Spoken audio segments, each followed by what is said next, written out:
Could be a belt that needs changed or anything. There's a number of things that could cause that.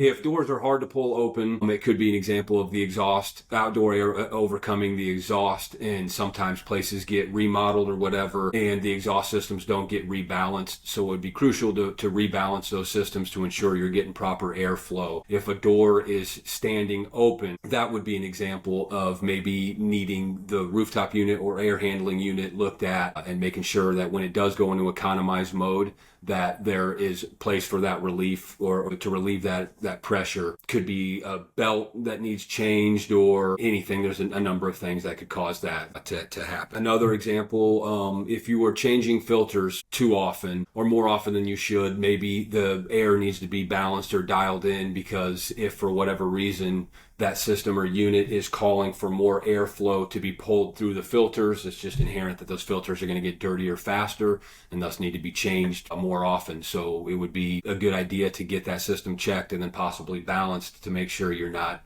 going through filters faster than you should. If you have any questions or comments, you can always reach out to us and just reach out to sales@rasmec.com.